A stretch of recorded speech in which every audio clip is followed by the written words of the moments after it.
I'm probably not going to respond to chat that much because I have to do so many other things, but I'll check it occasionally. Alright, let's get going, people. Alright, so this game is called Watashi wa Kyou Koko de Shinimasu, and we're localizing this as "This is where I die today." And this logo is fucking edgy and maybe read it, but the actual game isn't edgy at all. So, yeah. Nice play, Mintwings. I like you. Episode 1. Here we have some text introducing it, which is autistically small, but I have a translation of this ready. Let's see. It's not particularly good, but it's fair. Kyosuke meets a girl who attempts suicide. He has something to ask before he'll let her try again. Okay, there we go. Let's start episode 1, people.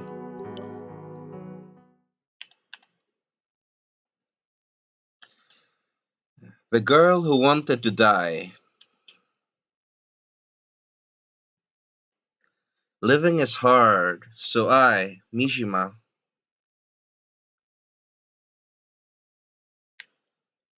Alright, let me get my setup. Okay.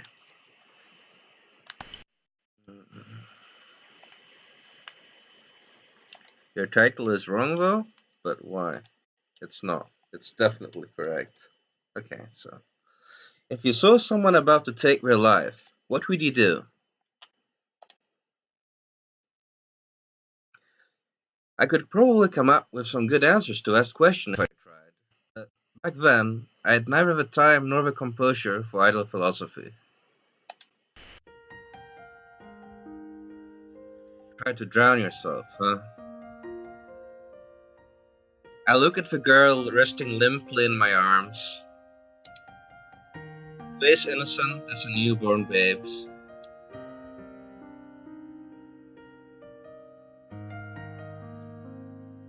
I might have mistaken her for a middle schooler if I didn't know better. But as luck would have it, she's wearing the uniform of a local high school. A high schooler, eh? Should be having the time of her life, as lives go. I gently lay her down on the grass. No need for mouth to mouth or anything. She's breathing fine or now. She'll probably wake up soon, and it's the end of summer. Should be fine for me to leave her now, right? I mean, if some sicko finds her like this, it could get nasty. Wish you luck, I guess. Seriously though, why did this have to happen to me? Only reason I left the house was to go shopping. Guess I was in the wrong place at the wrong time. Maybe I have myself to blame. I mean, what was I thinking going outside at noon? It's scorching hot, man. There's a reason I usually do this in the evening. Well, blame whoever you want. Point is, I happened to see her jump off a bridge. I was in the river myself before I knew it. What can I say? It wasn't much of a drop, nor was the current very strong. Guess I was lucky. But how was I thinking? Could have died if I landed badly. I sigh deeply as I realize what a fool I've been. I'm still stinging all over from the impact. Woe is me. You were gonna kill yourself. Couldn't you have done it somewhere I wasn't looking? I don't even feel like shopping anymore. I mean, even just walking around is a pain when you're sopping wet. I'll have to make do with what I've got at home tonight. And as I lament my misfortunes, well, what do you know? A girl's voice, weakly. Who? I'm alive? I can't tell how she's feeling. Her voice is too frail. Is she relieved? Or disappointed? Is she wondering what the hell she was thinking? Throwing herself off a bridge? Well, whatever. None of my business, really. You sure went for one hell of a swim, miss. She looks at me blankly. Wondering if she's hit her head or something, I wave my hand in front of her face. I don't get much of a reaction, but she looks a bit sullen. What do you want? Like, did you save me or something? Well, yeah, I guess I did. Honestly, if you were gonna go for a swim, couldn't you have picked somewhere prettier? This river's not about to win any beauty contests. I wasn't going for a swim. Oh, really? Well, whatever. Bye. After blowing her off, I start walking away. But no. Hey, wait a minute! Are you seriously going to save my life and just walk off? Man, what a bother. This is why I wanted to get away as soon as I could. Fine, whatever. You can have my spare towel. It's one of those fluffy ones from Imabari. No need to return it or anything. Good on you, right? Tell me, why'd you save my life? This bitch just won't listen, man. I mean, I guess not everyone would agree with me, but if I see someone about to kill themselves, I'm going to stop them whenever I have to do. Is killing yourself so bad? I'm pretty sure that's the majority opinion. She squints at me as she considers my reply. You should give me a number. I'll give you back the towel after washing it. Girl, I already told you don't need to return it. Oh, but it looks really expensive. It'll only get in the way at home, too. Look, I don't want anything more to do with you, and there's no way I'll tell some girl I don't know my number either. Oh. Why do you have to look so sad? You're making me feel like I'm the bad guy here. I sigh. Relenting, I mutter a series of digits. Memorized! Okay, so this is a questionable TL, but I don't know. Just saying got it doesn't really imply the kind of thing that I wanted to imply, so it has to be memorized here. I hate it, but that's how it is. Okay, let me check with chat. Maybe someone said something good.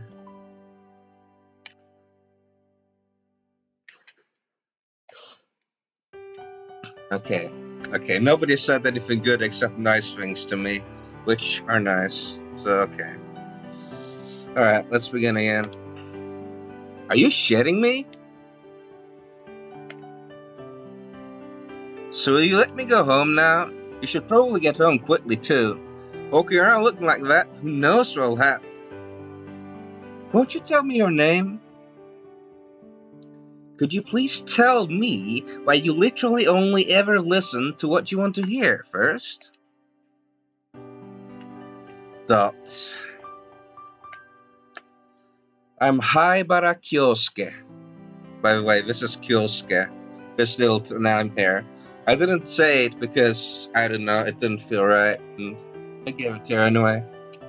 See, our protagonist is called fucking Haibara Kyosuke. The Haibara part is like absolutely never used, but you know, whatever. Yuka. I miss you, Mayuka. You hear? Okay. So, thing to note here, she uses the pronoun Watashi here, but wow. The game is actually named Watashi wa Kyou Koko de Shinimasu. Interesting. Or maybe not. So, there's another thing to think about here. In the translation, I call this girl Mishima because she has the same first name, or given name, if you will, as another character. So there are two yukas in this game, which gets awfully confusing. So I've mostly just decided to handle this by the name tags for this girl is Mishima, the other girl is Kato, which is her family name, but usually I call this girl Mishima, and in narration I call the other girl Yuka. It makes sense, I promise. Probably. Okay.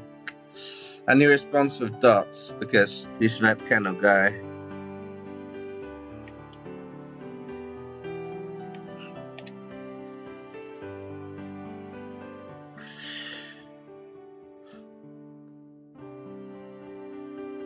I turn around and start walking away, signaling that I don't want anything to do with her with one hand behind my back.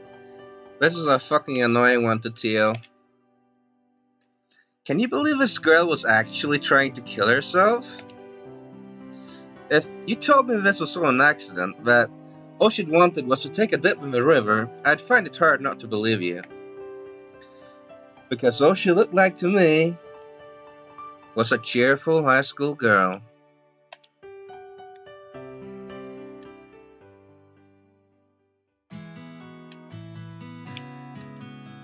From that day, I started getting many more texts than I was used to. Oh god, this is a cringily bad translation, kill me. Anyway. Dots. Dots! Oh, fuck off! I could just ignore them for a few days. Felt like I got like 3 a day or something. Looking through my messages, they were all sent from a number I don't recognize. Well, unless something really weird's going on, it's her doing it.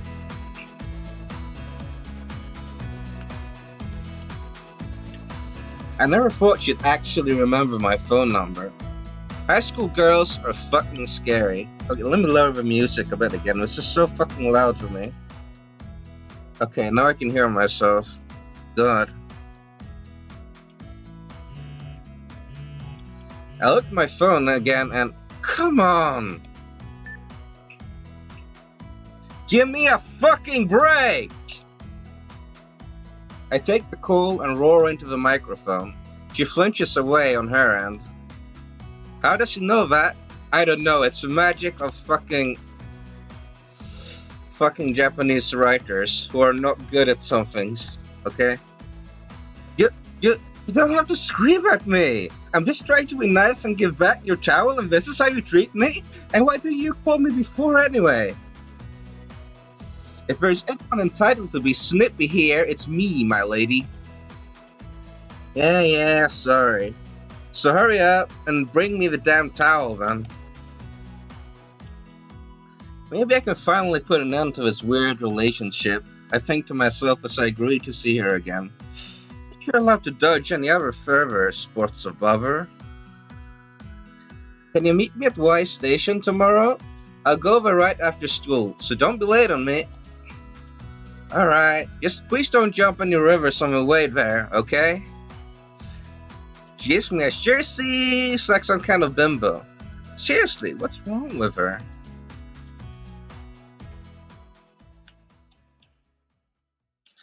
Alright, first session done. 90 lines of 1,000. I'm going strong.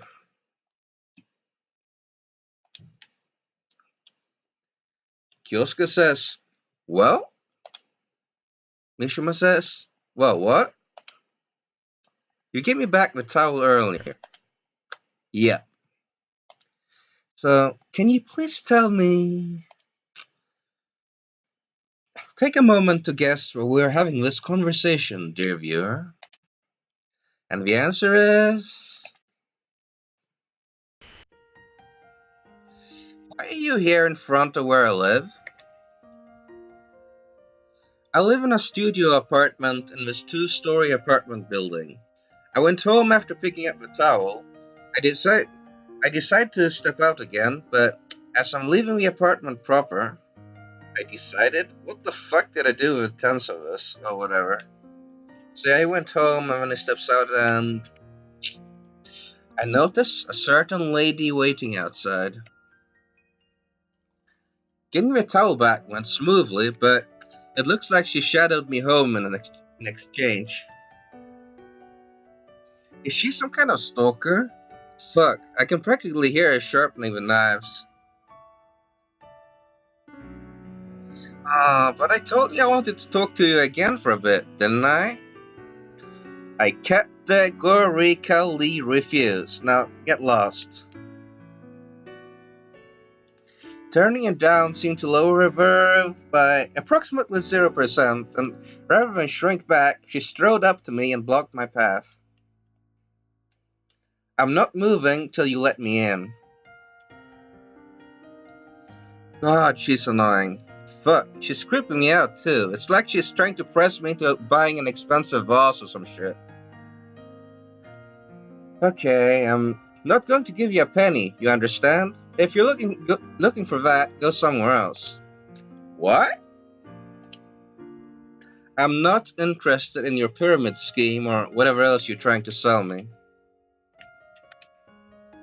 What are you even on about? You okay? Same to you, miss. Aren't you getting hot out here? Come on, let's get inside already. Dots. Oh god. Fuck. Now I have to read this. Fuck. I guess this Chinese wall impersonator is not leaving me alone anytime soon. And standing around in the lingering summer heat isn't my idea of a good time either. Fine. There's nothing for it. I guess I'll let her in and serve her some tea if that's what she wants. In with you now. Aren't you grateful you get a visit from a high school girl? No, but you should be grateful I stopped myself from giving you the old forehead poke there. It was not easy.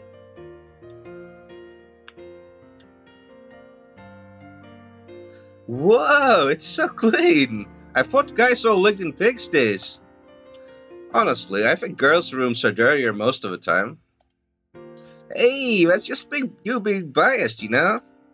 And who exactly got that train started? That's weird, though. She's acting all playful, but her line back there sounds like it's the first time she's been in a guy's room to me. You don't have a boyfriend, do you? What the? Her face flushes red in an instant. Well dang, only one conclusion. She's still eligible for the Lifetime Award for Excellence in Bacheloretted.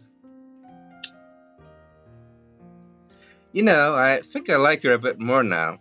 Not that it means all that much, considering how annoying she's been so far.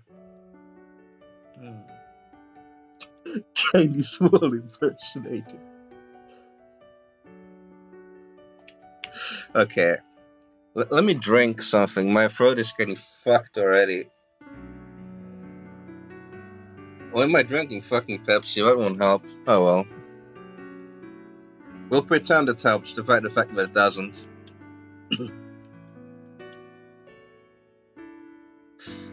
Okay. Does that even matter? What about you, Kyosuke? Is it alright to bring a girl over? Oh god, is it alright to bring a girl over? Ugh. Whatever, I'll get to that later. What are you even saying? You were the one who walked in like you owned the place. That doesn't answer my question. I don't have one anymore. Huh? Anymore? Look, stuff happened, okay? Why'd you freeze up like that? Well, you know... Could you please stop making like face saying, what in the world? There was some woman crazy enough to date your ugly ass? No way. How'd you know what I was thinking? Ah! I poke Mishima's forehead with gusto.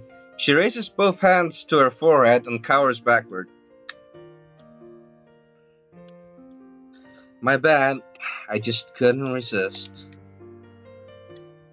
What do you mean you couldn't resist? Man, that hurt. You left a mark and everything. Why she's making such a fuss of a single poke on my forehead is beyond me. Well, I guess it might actually hurt or something. Dots. Whoa, it really does hurt. Kyosuke, what the hell are you?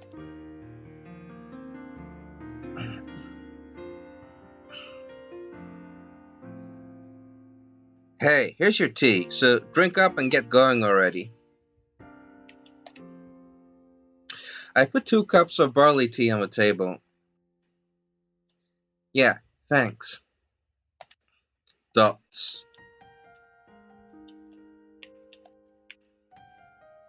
My studio apartment's decor is rather minimalist. Mishima Yuka sits daintily on the wooden floor, a blotch of color in my Spartan apartment. In a room filled with things I've seen 1,000 times, she feels utterly out of place. I once took a few rewrites. You've been reading some tough books. This one's for workplace health and safety regulations. That one's on social psychology. Not that I would know what social psychology would be, I guess. On a small bookshelf Mishima is admiring stands a row of books that will teach you precisely nothing of use in the real world. I still was a student last spring. You were a university student? What are you doing now, then? I'm jobless. Huh? It kinda looks like you're still studying, though, with all these notebooks you've left on your desk. Whoa, didn't think you'd use such a stylish one. Can I take a peek? No. Oh, that was quick. Dearie me. Did you put your emo poetry in there or something? Fuck no, I didn't. Honestly, what in the world am I doing? When I'm with her, should I describe it? I can't help but feel uneasy. Hey, why do you want to keep in touch with me so much anyway? Why, I wanted to stay in touch, huh? Mishima averts her eyes. It looks like she's thinking about it. I give her a moment, and... I kinda wonder about that myself.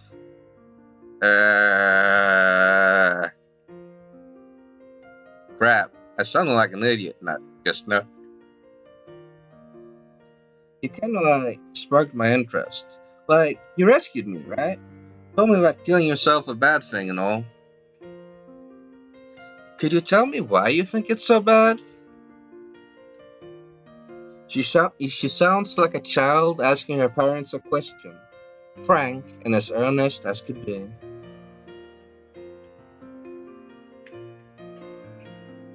You want me to tell you not to off yourself? No, I want to know why you think I shouldn't. Dots. I can't give her an answer. Of course suicide is a bad thing. I could construct any number of reasons why based on mainstream opinion. But when put on the spot, I just can't find one I believe in myself. So you can't give me a reason, even though you're an adult. That's not how it works. Us adults are just kids that happen to stick along for a little longer.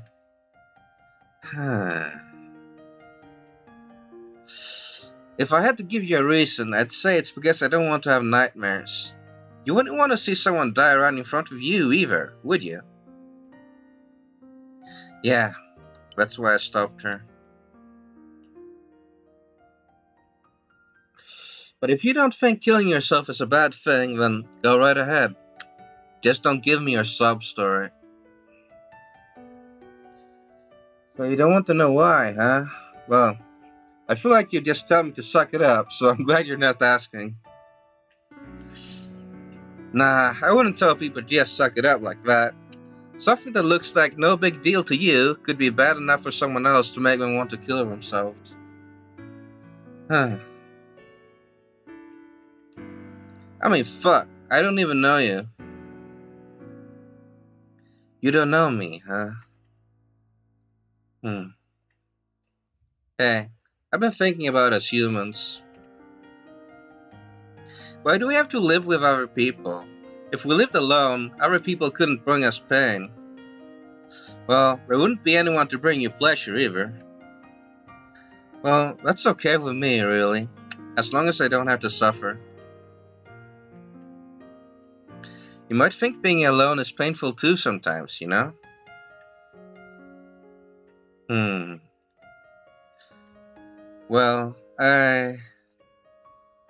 if I was the only one around, if I could live without never knowing about anyone else, I think it would work. Hmm. I was lost for words. It was such a cold-hearted thing to say.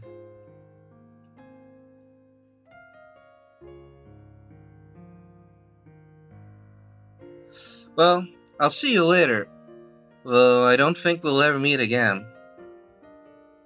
We talked for a bit after that. And now Misha Mayuka is saying farewell, smiling, her back framed by the sunset sky. That one took a few rewrites too. Her smile startles me, and without thinking, I start opening my mouth, trying to say something that'll keep her around. Something wrong? Hmm. Am I just being nosy, or am I fulfilling some hidden desire? Just one thing. Make sure you die without any regrets. The words tumble out of me, unbidden. God, I. Why. Why did I do that? That's such a fucking meme. Oh well, I like it. It stays. Mishima Yuka gives me a smile again as if to say, I'll try my best, I guess. Then she turns around and walks away without looking back. I watch her walking away in silence. After she's out of view, I go back to my quiet, lonely apartment. On the way back, I hear some kids saying goodbye to each other from far away, and it fills me with revulsion.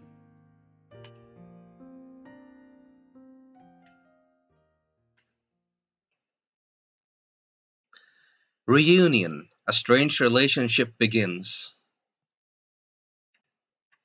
I fucking hate that chapter title. It's so fucking annoying. Anyway. Alright. New chapter, so let's check the comments. You can expect a full TL by 2222. No promises. I legitimately think I'll manage to finish this in at least 2020, but I mean, no promises, yeah.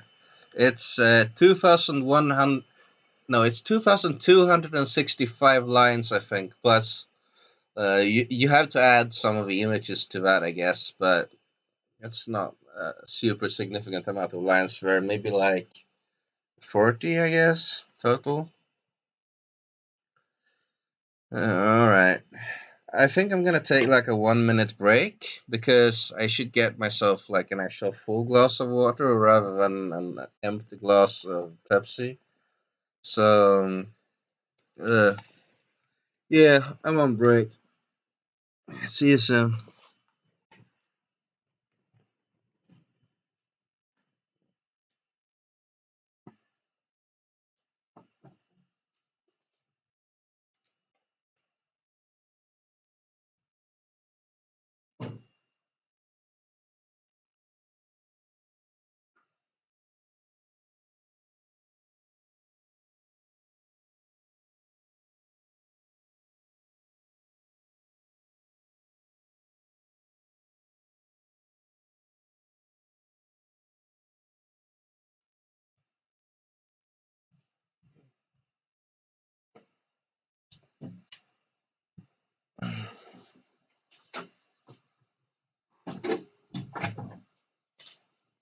Oh, that was quick.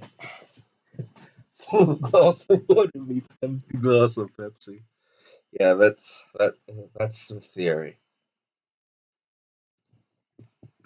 Despite this being a short VM, 2,265 lines, and like I've done like character counts and everything for this, and I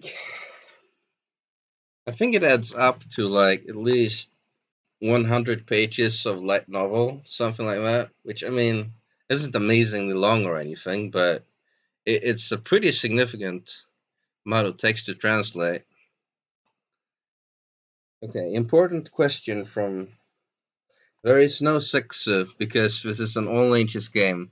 I'm pretty sure that the protagonist has fucked, however, so there is that. But you're not gonna see that in this because we're only doing episode 1, so you're basically fucked. I'm sorry.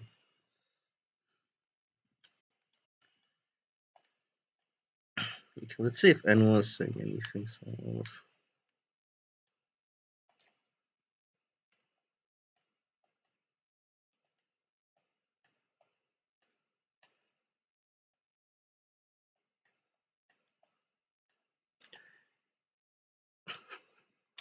All right, let's get back to it.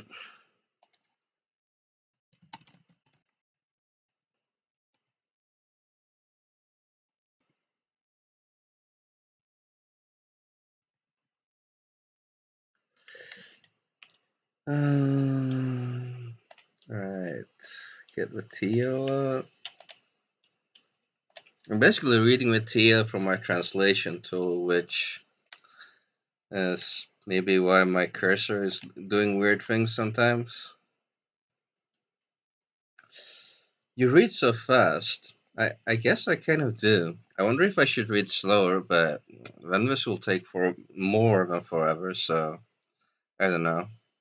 If anyone has problems like catching the words, then I can try to be more enunciative or whatever. But. Alright.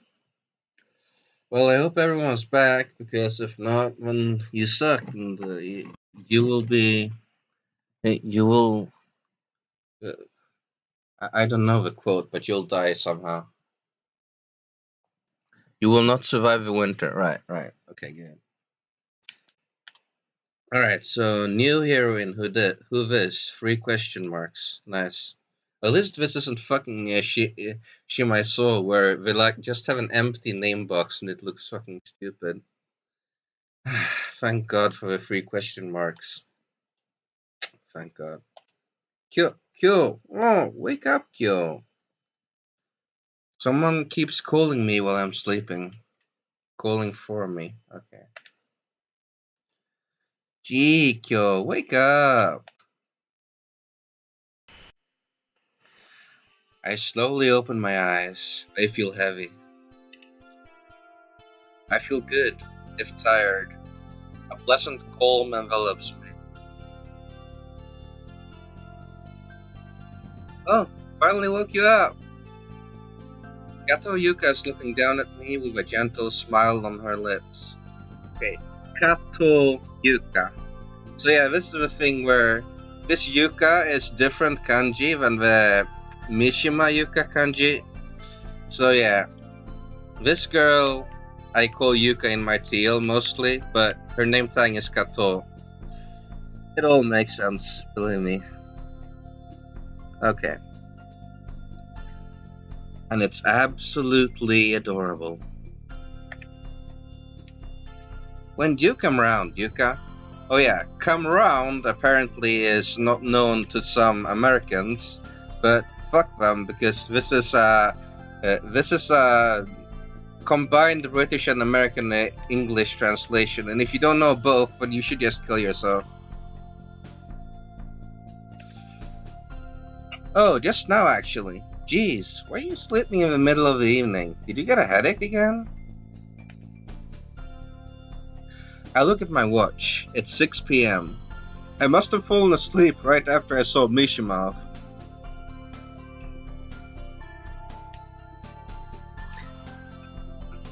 Yeah, I'm just reading it off like not quite an Excel sheet, but oh hey, Verglish is here. Hi. Don't make me learn British. Well, it won't be horribly difficult British. It'll just be slightly difficult British. It's okay.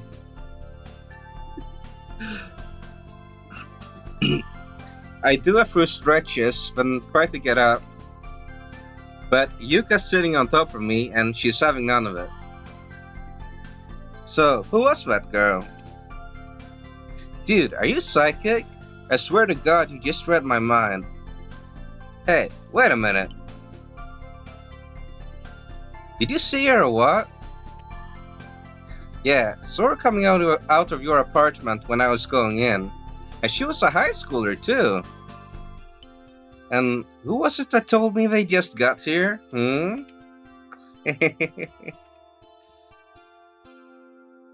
Oh god, fuck. I have this... Okay, so this is just dots, but for some reason I've memed this as I agree with some of what the Zionists have to say in my translation documents, so, whatever. This is actually just dots. Okay. My bad, I lied! I came in earlier, I was just enjoying your sleeping face to my heart's content. Oh my god, fucking Moegi heroin, what are you doing in this game? Dots, but my TL document says, I believe in a two-state solution, but Palestine still isn't the country, sorry. Okay, this is just an in-joke, I'm very sorry to anyone offended by this. Dots. We must look like the most stupid couple ever. Don't forget the X part if you're going to use that line. That's right, we wear an item. Okay, that's... X couple? Oh well. Motokana, whatever, fuck it.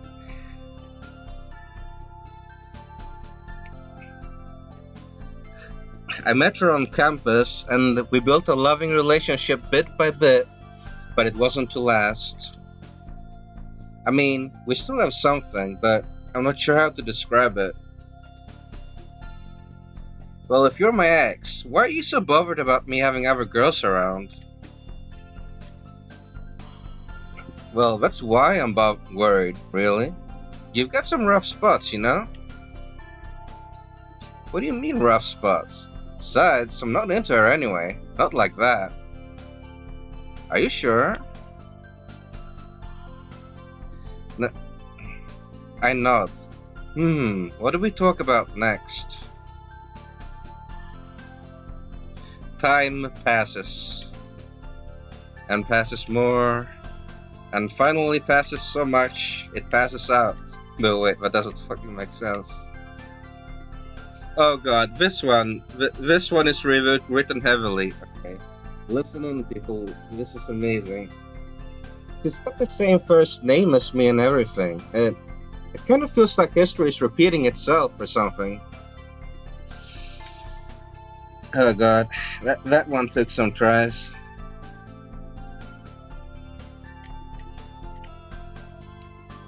Yuka breaks the silence. So that's what you were worrying about? Yeah, well, I don't know. Still, it looks like she's gonna give you trouble, right? I mean, birds of a feather flocking together, I suppose. Does she mean I'm also one of those troublesome fellows? I guess a little slip though. It's hard to take offense if she got that innocent smile on her lips.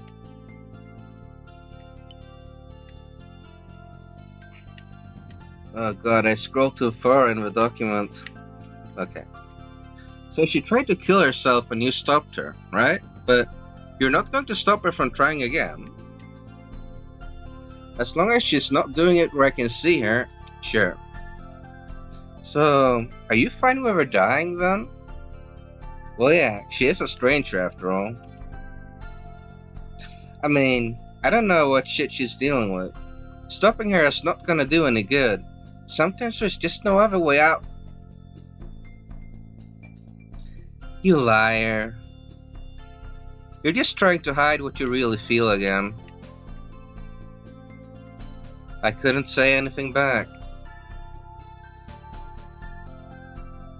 She's caught your eye, hasn't she? Not in that way. Yeah, I know. I know what you got involved in her. You're looking for an answer, aren't you?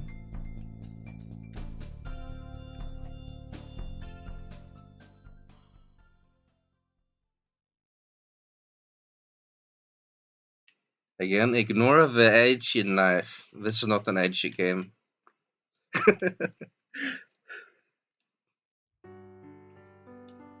It's a few days since I met Mishima. Not that anything's changed, it's just I'm just living the same old boring everyday I used to. Nothing changes if some stranger drops out of your life. You're way too busy living to notice. Or that's what I'm trying to tell myself. But then why do glimpses of her keep flitting through my head? Not flimping, God.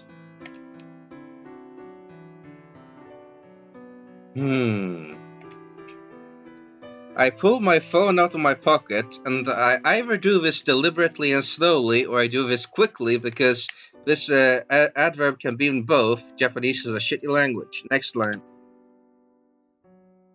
Check my message history for her number and boot up an app I've only used ever before to chat with Kato.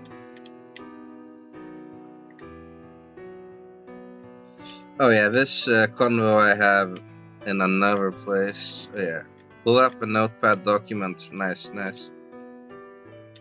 You still alive or what? Says Kyosuke.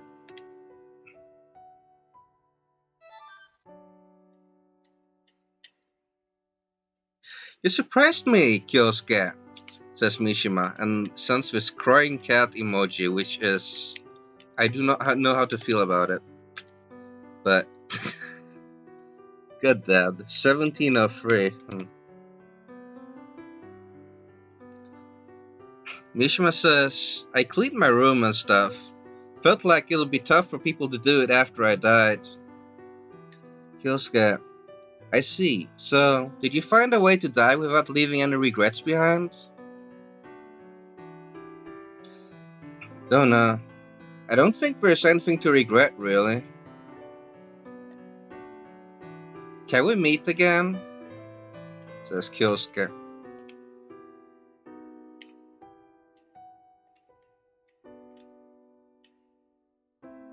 Yes, I too wonder what in the world I'm doing.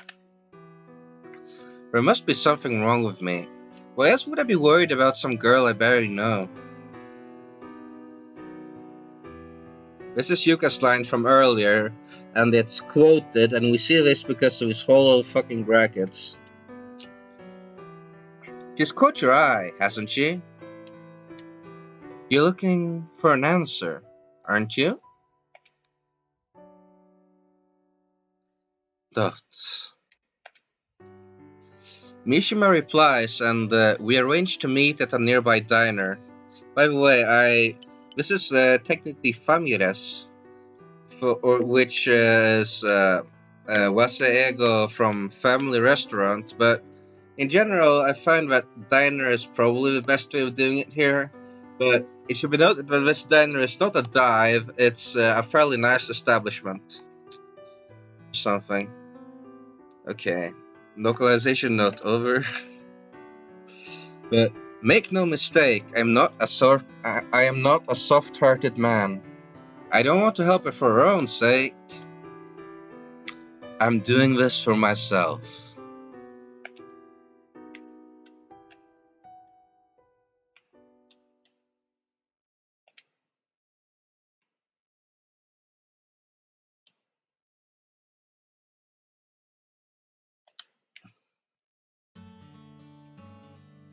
I arrive 10 minutes early and get myself a coffee from a machine to pass the time. Now, how can I get myself unlimited refills of this stuff? I think to myself as Mishima comes up with a wave. Okay, so this one I'm still not sure if I translated right, but you know what? Fuck Japanese. This Ika thing, is really annoying. I thought I'd see you again. What, did you fall in love with me? Sorry, you're not my type. Whoa, what the heck, man? I ignore her frown and look through the menu. If you don't make your mind up quick, I'll just get you whatever. Hey, wake up! Get me pancakes!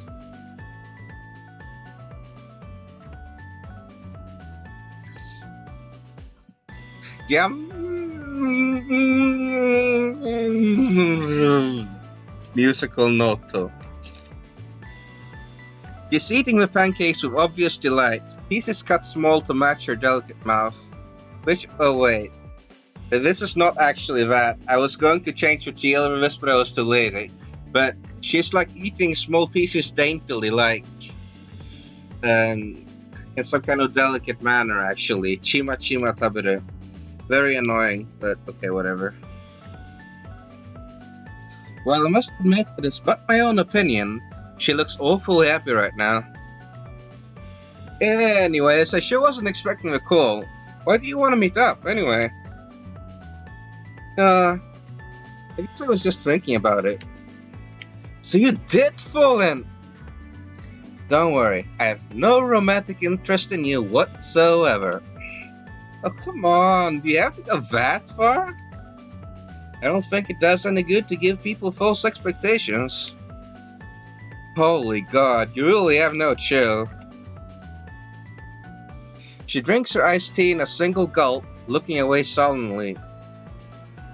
As if to add, even though I'm about to die. So what are you gonna do from now on? Find an easy way to die.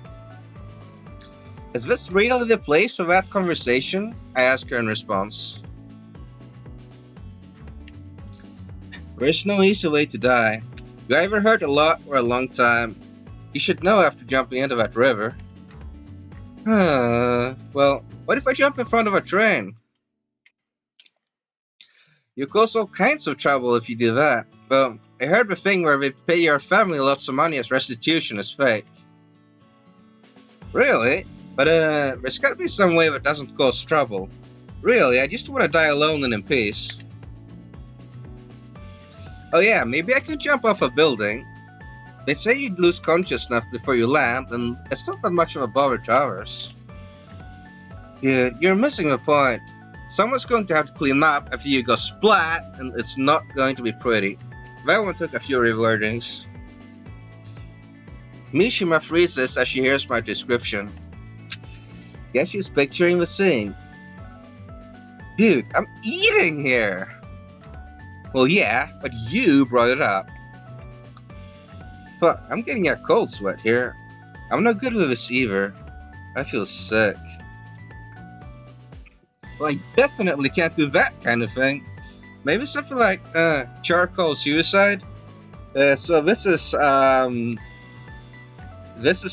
method of suicide by burning charcoal in a brazier. That's kind of a thing in certain Asian cultures. It was popularized by a Korean. Let me not info dump you anyway, but yeah, you die from carbon monoxide poisoning. It's sort of like the car thing in like American culture, except it's not. Except it is. Whatever. That sounds like it'll take a while, so it's on the long time side of things. And getting the room airtight has to be annoying as hell. Well, you sure aren't being much help here. This is like, more literally, you have answers for everything I say or something, but I don't know, I like it the way I wrote it here. I'm telling you, there's no easy way to die. Might even be easier to not off yourself, honestly. No way. Cause like, it just hurts to live, man. Every day I wake up and like, this fog of anxiety is all over my brain. Then I go to sleep hoping the world will end while I'm not looking. Then I wake up again and sure enough, get another morning spirit to give me my morning dose of the blues. So I just don't want to be here anymore. She says it haltingly, overcome with emotion. I don't know what her life's like. Hell, I don't want to know, but I know one thing for sure. She wants to die. If nothing else, I get that part. Well, you could hang yourself. Hanging? You sure? I mean, they even use it for executions here in Japan. If you get it right, you're not going to have time to feel the pain. Well, I'll just do that quick, then. Well, that was quick. You didn't think it through at all, did you? Do you know you might get permanent damage if you survive, right? I'd tell her, but I'm already getting goosebumps thinking about it. I really ought to change the subject, I think to myself as I gulp down what's left of the bad coffee. Well, I guess we'll leave it at that. So anyway, did you make sure you'd leave no regrets? Regrets? Well, I cleaned my room. Pretty embarrassing if people saw it as it used to be. I mean, yeah, that's something, but like... well, what do I even say here? Aren't there some other things you left undone? Or, well, maybe I should say things you want to do? I don't want to do shit. Something you like doing? I like eating and sleeping. Something fun. Don't know any fun things. You? It's kind of hard for me when you say that kind of thing with a straight face. But I mean, yeah, I get where you're coming from. What do you want me to do? I don't have any regrets, believe me. That stumps me for a moment. I think about it for a second, then hedge with a... I don't know what your life's like, but if we're getting to the point. If your life's so bad you want to die, then wouldn't it be nice to top it off with a good memory or two before you go? Mishima looks over at me. She seems a bit impressed. Yeah, that sounds good, but I still can't think of anything fun though. Maybe you've got something? Hey, at least try to think of something yourself. But like, I really can't. I put my hands on my head. Yep, I've stuck my nose into a right disaster. That's the kind of level of a British we're getting here. A right disaster. You get that, Molly, right? It's okay, right? But I don't have much of a choice, do I? Yeah, I've gone too far to back out now. Alright, new scene. Let me check the chat.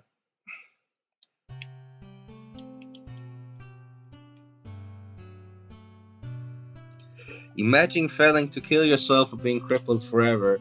Yeah, it would kinda suck. Alright. Let's read some more of one, I guess. Kato Yuka comes over in the evening.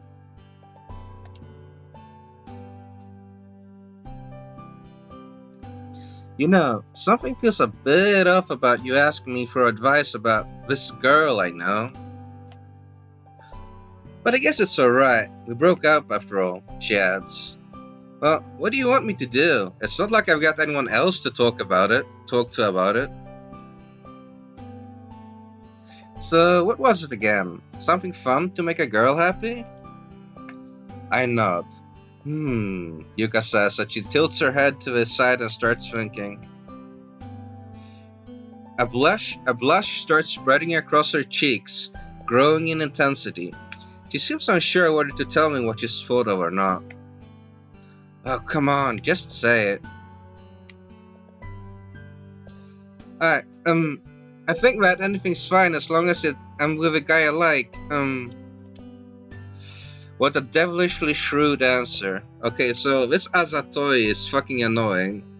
And it could also be like extremely cute, but it has this kind of shrewd connotation too, which I don't know if it fits her exactly, but I'll have to think about it again, but I kind of like it here because the next line is... How could you even say something so ridiculously cute? Oh, but you told me to just say it, didn't you, Kyo? Yeah, this is what she's like. Cheery without exception and pure as the driven snow. There was no hidden side to her, or so I'd thought. Just how tightly did she wrap me around her little finger with her bright personality, I wonder. Thinking back on all the times we've had, I can't help but smile. You're one hell of a girl, Yuka. That's a nasty smile you're making, Kyo. I am? Yeah, you are, Kyo. I can read you like a book, you know? And you're making me worried. You've got enough on your plate already. Can you really handle someone else's problems? Huh. I live a life of leisure, free of earthly concerns. Less delicately, I'm a layabout. Enough on my plate? Really? Well, I'd rather dodge the whole layabout topic. Let's see. So you came because you were worried? Not because you were missing little old me? No, I wasn't. I'm just worried about you, Kyo. Really? I know what happens when I don't come around. You just let yourself go. You start staying up late at night, and you even stop eating because it's too much effort, Kyo. I can't deny that. She's got a good influence on me. When she's around, I can't bring myself to let go completely. I've unironically told people stuff like, I'd like to live on Soylent, and I still have 3 square meals a day. It's all thanks to her. So you might wonder, where did I get Soylent from? And the answer is this fucking brand Comp, which is basically Japanese Soylent. Fair enough, fair enough. Anyway, I need your opinion. Of the dates we've been on, did any leave a particularly strong impression? Well, if you insist. Maybe when we went to the amusement park? I see. She certainly seemed to enjoy that one. Well, that might be underselling it. It was the first time I ever saw her get that into something. If I take Mishima somewhere similar, maybe she'll have a good time too. I found memory or two before. Hey, just wondering. Huh? Oh fuck, I just started a different VM. Let me kill it. Okay, good. Good.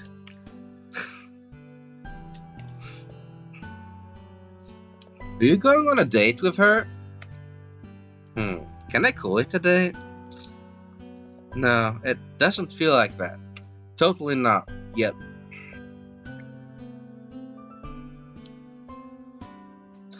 Well, I mean, you can do whatever. She turns to face the entrance. Are you leaving already? Well, we've sorted your thing out, haven't we? And you look really tired too. I see. Well, I do feel awfully heavy. Yuka's shape starts to blur. I wanted to talk to her some more. I'll come again, okay? Good night, Kyo. She sounds far away.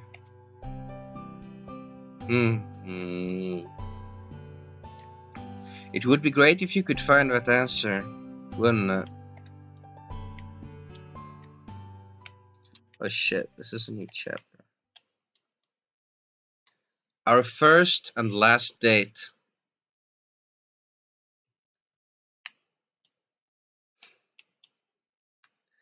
Okay, let me check the chat since new chapter. Probably nobody's watching right now. Actually, I don't know. People tend to keep watching, so we'll see. I'm on it. Okay, it's Mishima talking again here.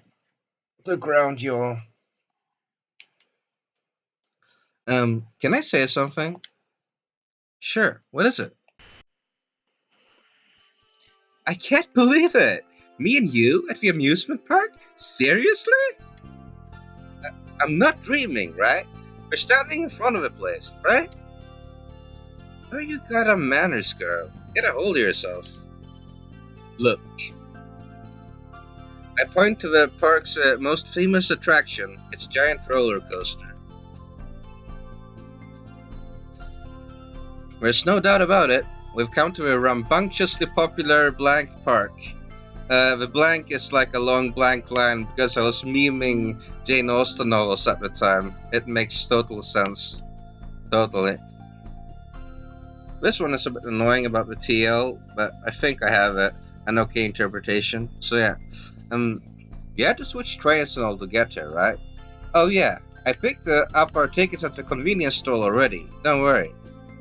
And you act like you're used to this too? Why are you so kind of surprised? Do you want me to give you one of my forehead pokes? I'm sure you're not dreaming, alright? No, seriously, stop! Jeez, it really hurts, okay? I am quite aware, my lady. The impact when I tried it on myself was quite extraordinary, if I dare say so myself.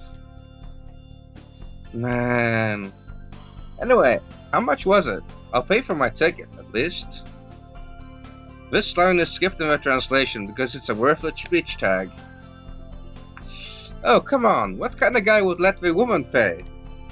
Someone not infested by sexist norms, but anyway, thanks, Japan. Really? I mean, the pancake earlier was your treat too, so like... Think of me as your personal ATM if you want. Seriously. Personal ATM? Dude, you're literally unemployed. Okay, let me get the record straight. I may currently be jobless, but I used to work until a few months ago.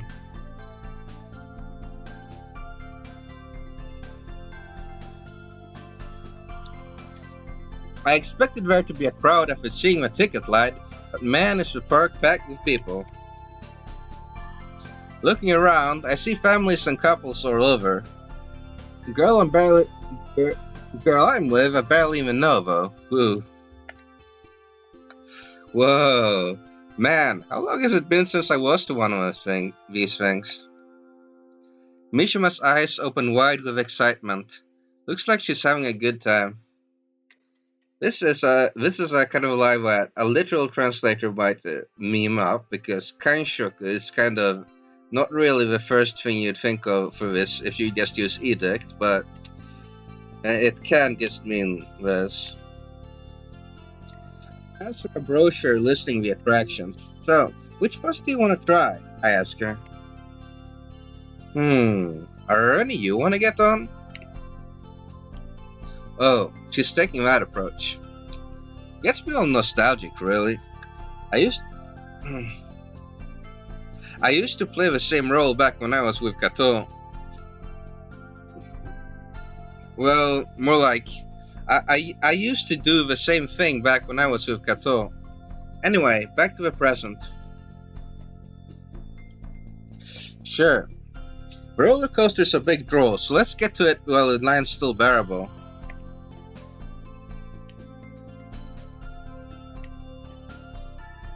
Well, guess it's ride time. Good thing we didn't have to wait long. Got on this thing in the blink of an eye, didn't we? Mishima is ominously quiet. Look, great view, right? A pleasant excitement builds inside me as my cart clanks heavily up the tracks. As for Mishima though, dots. She's got her eyes screwed shut, and she's holding the safety bar as tight as humanly possible. Looking at her could make you wonder what kind of cruel and unusual punishment we're headed for. But well, once you're on the ride, what comes up must come down. Seriously though, she looks like a prisoner on death row who just had her last meal. I think to myself, and whoops, we're on to the final countdown. Yep, we're falling. Gasp.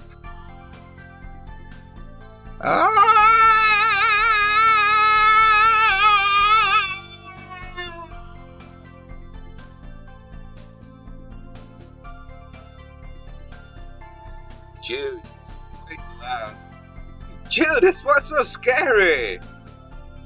Good thing you didn't try jumping off a building, man. How could you just act normal after that? Oh, I had my fun, don't worry. Well, most of it was from seeing your reaction. Good thing you're feeling better, though. If a first ride broke you, there wouldn't have been much point to going here. You got that right. But can we not do the screamy foley stuff anymore? You've seen I can't handle it.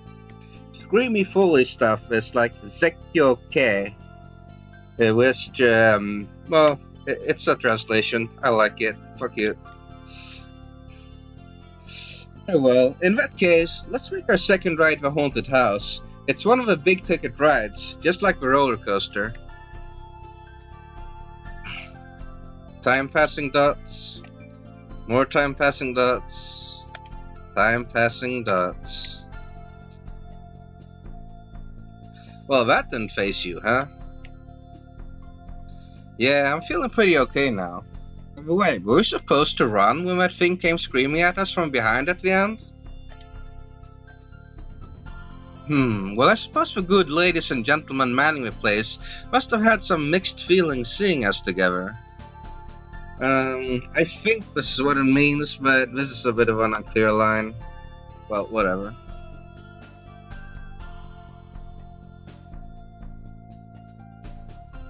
Hahaha, the teacups are so pretty! This is great! Mind if I turn this thing as hard as I can? Huh? Accompanied by the ride's stupendously saccharine music, our cup starts spinning faster and faster. Can you... The harder I spin the disc at the center of the cup, the faster it goes. Ah, stop it! I was overconfident! I wasn't ready for this!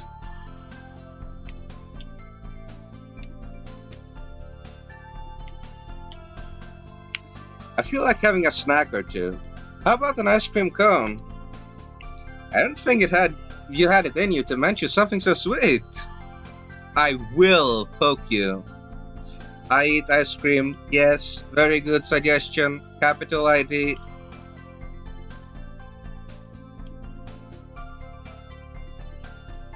Delicious. It's so thick and creamy. You always look so happy when you're eating the sweet stuff. Hell of a grin, too. Eating and sleeping are the only things that make me happy. Not very demanding, are you? I mean, like, those are literally the only things I enjoy. You look like shit. The heck? Oops, looks like I was thinking aloud. I hastily attempt a flustered explanation. I mean, no, you're definitely the cute type. Wait, what am I saying? That's not the point. Anyway, you're cute, no doubt about it, but when you've got that face on, you look hella uncute. So, like shit. Mishima stares at me, slack-jawed. I was aiming for a quick and easy explanation, and I skipped the line for some stupid reason anyway, but I sort of lost control halfway through. I take a deep breath, try to calm down a bit. Anyway, give me a bite of your ice cream. Fine, I guess. She holds out her cone for me. I open my mouth wide as it can go, and proceed to take the mother of all bites out of it. No!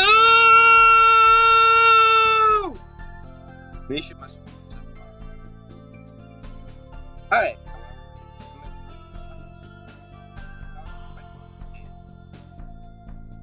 The thickness and creaminess, as she claimed. I'm not the biggest fan of sweet stuff, but this? Pretty good. What kind of bite is that? That's like 3 normal person ones. Yep, you're looking much better. Your cuteness has returned. Oh, I get it now. You just tried to mess with me, aren't you? I wasn't trying to, but... Hey, if you don't eat it quick, your ice cream's gonna melt. Whatever! Puffing out her cheeks with she started eating again. Seeing it, I can't help but think, why are you staring at me? Oh, I was just thinking you're a fun one. Ugh. Are you praising me or mocking me, dude?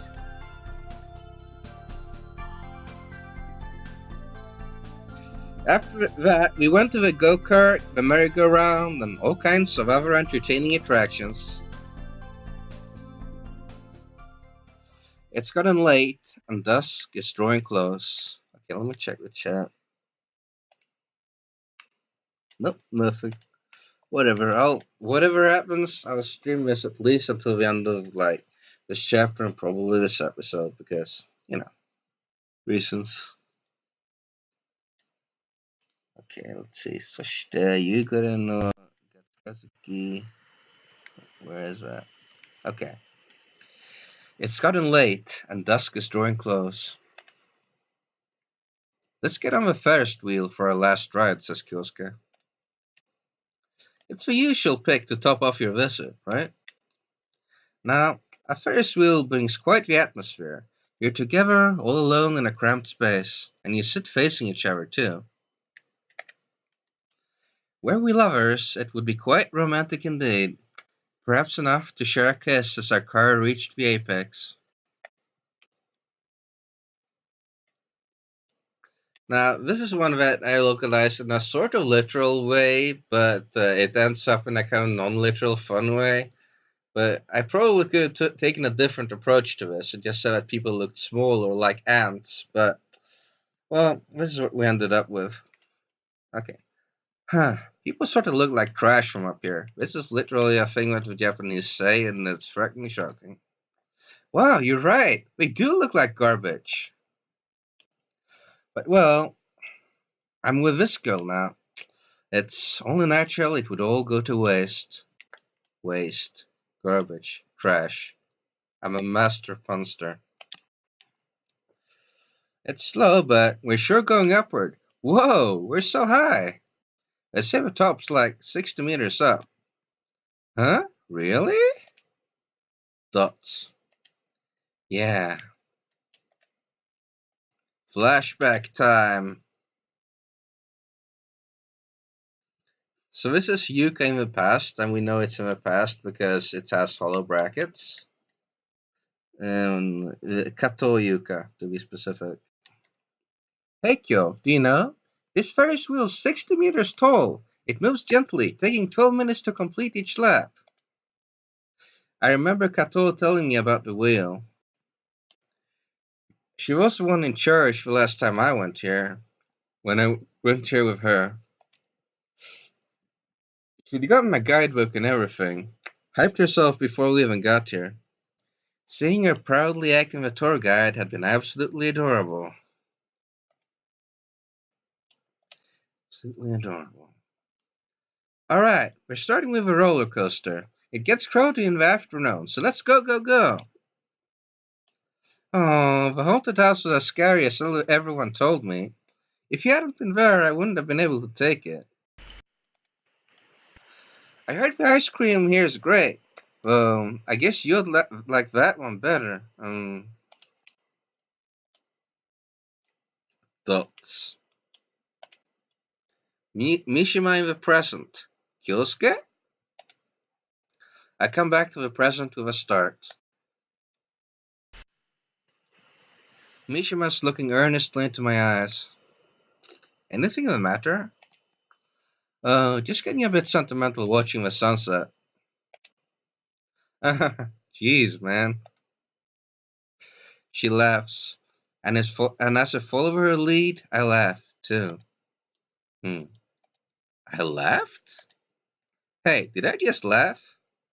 What do you mean just? You've been laughing all day, man. I hadn't noticed. So I guess I can laugh when with her, huh? I mean, you're always looking like someone shedding your coffee after you woke up on the wrong side of bed, but I guess you can laugh too. So yeah, I wrote out a long thing from Musakashi Kao, and I liked it too much to delete it, but It's a very good description of a face you get if you Google Muzakashi cow, so I guess I'm keeping it for now. Kinda feels like I got to see a new side of you, you know? I don't know what her deal is, and she doesn't know mine. So well, sure, I guess she can make me laugh. But we only met the other day. Of course we barely know each other. And that's how it'll end, isn't it? Two ships passing in the night, then drifting away. But do I want that? Two ships passing in the night, there was no reference to a poem or whatever in the original, but I just had to add it. Hey, huh? Did you have fun today? Mishima looks distant for a moment. Guess it wasn't too bad. It felt kinda nostalgic. Reminds me of getting taken places to play when I was a kid. Everything was bright and shiny and full of new discoveries back then. So I kinda remembered that. Her face, carved in profile by the setting sun, held a frail expression. But she also looked refreshed somehow. Refreshed? God, did I use that? Oh well.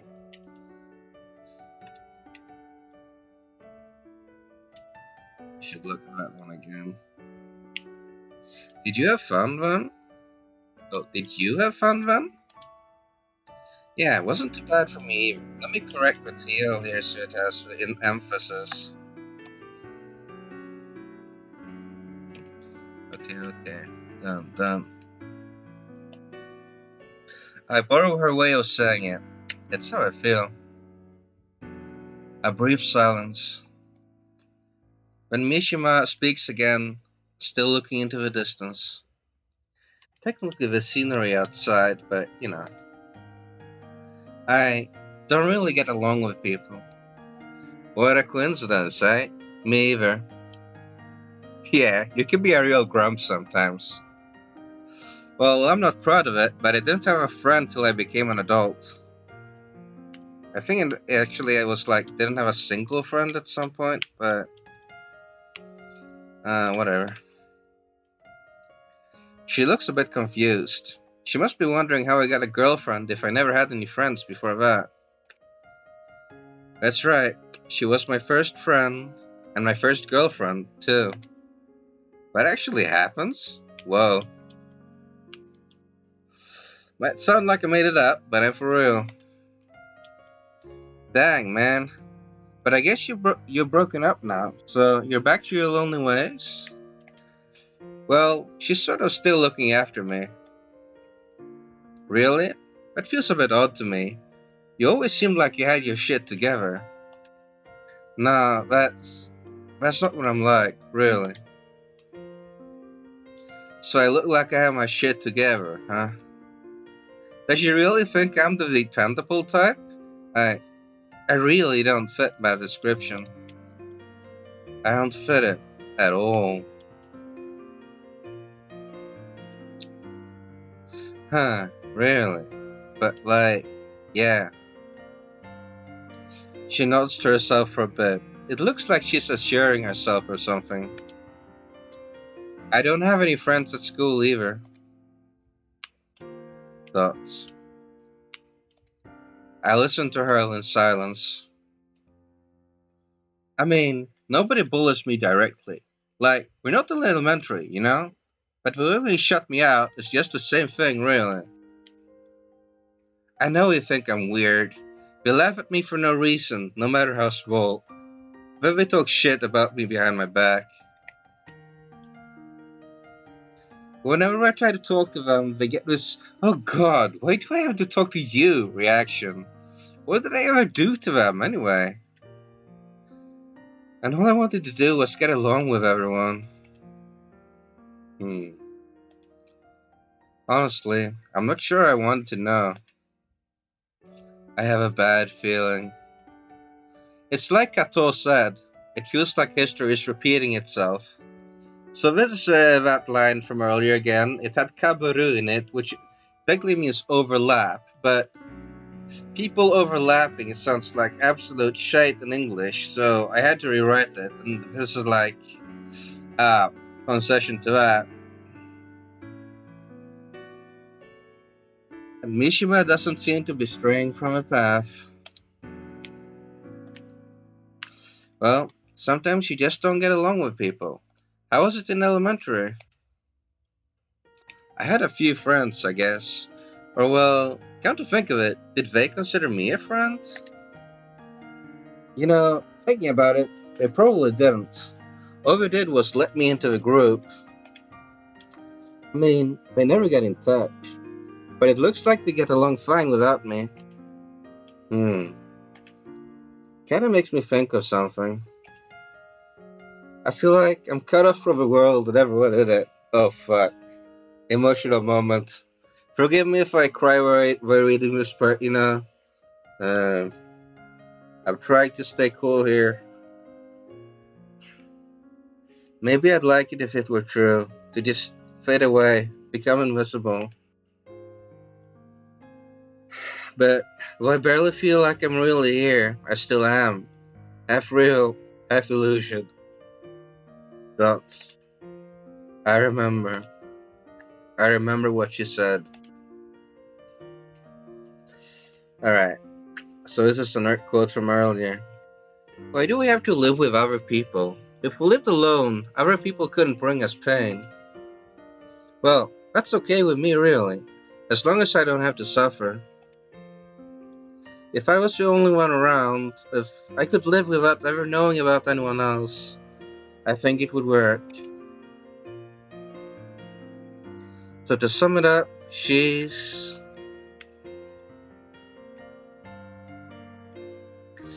Being alone in this world where nobody wants me is hard. It makes me want to escape. And you might think dying is one hell of a step to take, but I'm not strong like all the others. I'm weak, really weak. Don't expect me to do what they can. I don't want to be hurt. I'm scared of being hurt anymore. What's wrong with wanting to stop myself from suffering? She's utterly lacking in self-respect, yes, but her ego survives the beating, if barely, by propping itself up on a sturdy pillar of narcissism. That dynamic produces the Mishima Yuka we see today, and I thought I'd never understand her. Okay, so I used some jargon there, but he took a social psychology class, and these terms are generally used only in that kind of thing, so I think it's actually warranted. Anyway, let's get on. I get up, gently, but sit down next to her. Well, guess you got a rough lot in life.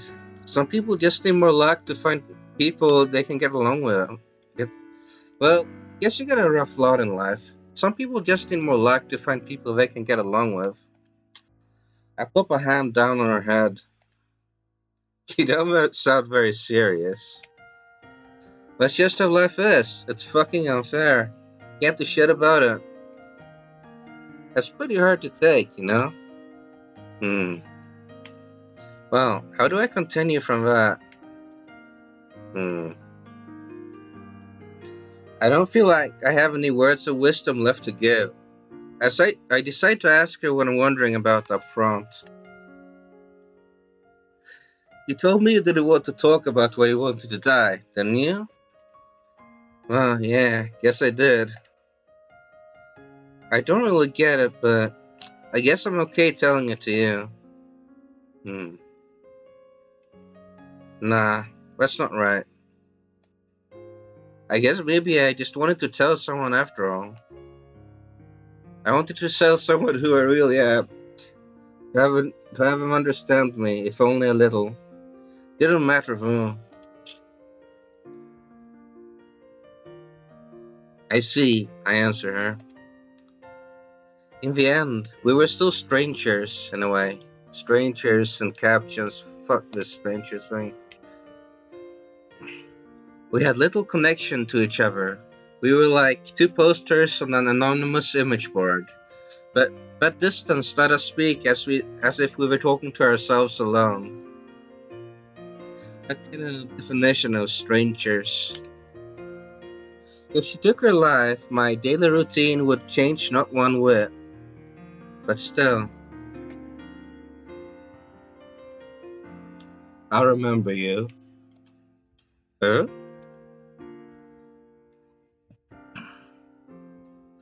Whatever everyone else would say, I remember what you told me about yourself today.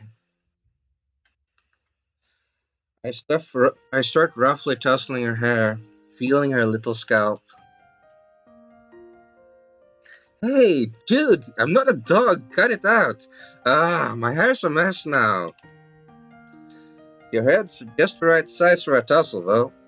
Fits right into my hand. Oh, come on! She busies herself fixing her hair. And she tells me, in a quiet whisper, thank you.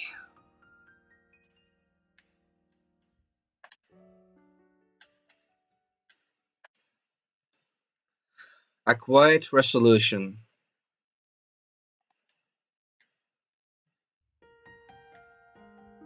Okay, let me check the chat again. Wow, again nothing. Oh well. Chapter 4, let's continue. This is the last chapter, so should have some fun. Should have some fun me trying to read lines and trying not to cry, you know? God, emo boy Zaka. Right.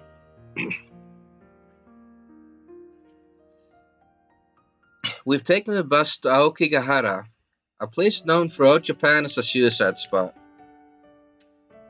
Mishima told me this is where she'll end her life today. Ooh, title drop. Before we went, but now that we're here, it doesn't really feel like that kind of place. There's a stand selling light fare and a parking lot close by. It just looks like any other tourist attraction.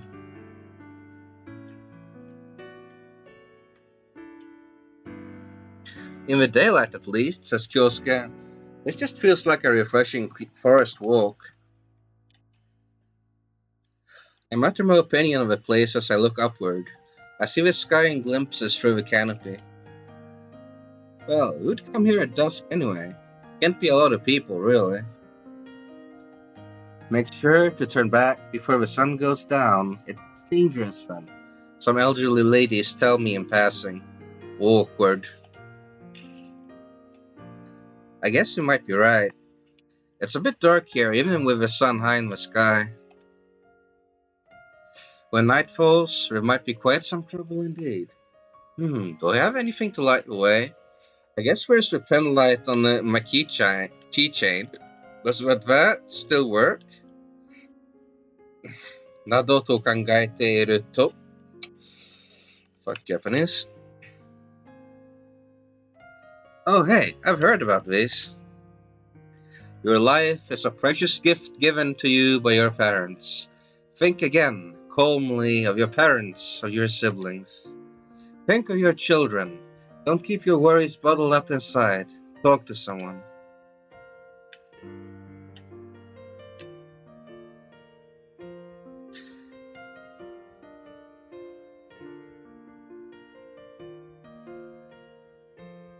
The sign is conspicuously placed. Not much further along the famed suicide prevention appeals box makes its appearance. Believe me, you can look this up on the internet, and it seems to be somewhat fable indeed. It's kind of special, but really fucking stupid too. But okay. Idle curiosity leads me to reach into its plexiglass-fronted interior, pulling out a sheet of low-quality paper from a dozen stacked inside like some sordid kind of free newspaper. As for the contents, a look at how grisly the remains of those who die here may become. He tried to end his life and was found barely clinging onto it, being eaten alive by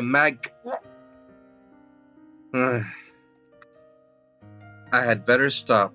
I'm starting to feel lightheaded. It's got quite the impact indeed.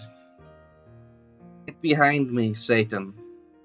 This is a kind of traditional way to dispel evil things in Japanese culture. So, I guess I have an approximate here. As I'm taken aback by the leaflet's horrific contents, Mishima, who had stayed quiet until now, starts to speak. By the way, how far are you going to stay with me? Well, since we're here and all, I figured I'd do some sightseeing. Wish we'd come a bit earlier, really. Would have liked to see the ice cave and wind cave. She catches my playful tone. Oh, I finally get why you came along then, she says, but her smile is a bit strained.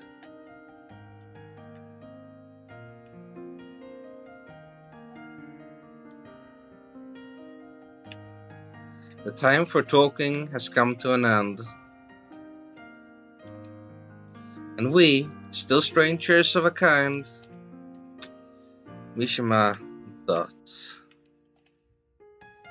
must now walk different paths. She stops, and we look into each other's eyes. The moment seems to stretch far longer than it actually should. And then, this is where I die today. By the way, she uses Watashi here and not the Atashi pronoun, which she has used continuously before this. This is a really stupid thing, but it's a thing. So, you don't need to stay with me any longer. Thank you, Kyosuke. And farewell, Skip. She says it quietly, neatly, calm. And on her lips is a natural, invigorating grin, pure and unsullied. Okay, let me fix a typo in the TL here. Okay, done. At last she turns on her heel, leaves the footpath, and sets out along an animal trail. I do nothing to stop her. I give no words of parting either. All I do is watch her as she walks into the distance.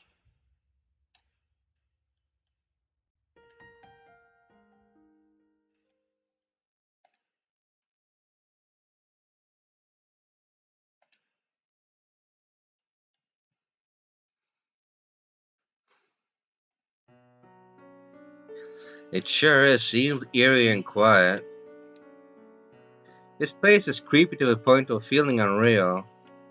Having left Kyosuke behind, I'm walking through crazy dense forest right now. Oh wow, Atashi again. Oh, okay. Okay, so walking is a bit rich. Getting anywhere here is kind of an adventure here. On a bed of thick moss and sharp, jutting rocks, giant rotting tree trunks and their roots join forces to try and trip me up. Go further inside, and who knows what'll happen to you. It feels like they're speaking to me, warning me against pressing on, like apparitions in the dark. Just being in the place feels like it could drive me crazy. Maybe it already has. Sigh. I wonder how far I've gotten. As I talk to myself, the dense forest seems to carry my voice. Well, how far have I gotten? Looking back, the footpath, as well as the sign we saw earlier, are nowhere to be seen. So I must have gotten somewhere. After trying to figure out how many meters I've traveled for a while, I start wondering how many minutes it's been since I started out, but it would seem to throw off my sense of time. Is the sun down yet? I look around, but there's so much vegetation, I'm honestly not sure. What I can tell is it's really dark. As usual when I'm alone, I supposed to turn to school and living with my family. I don't know much else. My family is about as ordinary as they come, as far as I can tell. I was born in good health, and they've given me clothes, food, and board. Tuition too, and that's not cheap. I'm thankful, really. But there is one thing, I guess. I think I say what I think much to my parents. Not as much as you usually would. I'm not sure when it all started, but I've become used to just telling them what we want to hear, guessing what they're after by studying their faces. Always going along with what they say, at some point I realized I'd gotten bad at making my own decisions. In other words, I had stopped being able to do things on my own will. Seeing everyone else able to easily do what I can't, I feel so powerless. It hurts. I was all alone at school, so I tried my best to talk to people. Yeah, I tried my best. I tried my best, but it was no use. In the corner of my mind, I can still hear them giggling, talking behind my back. Why did they treat me different?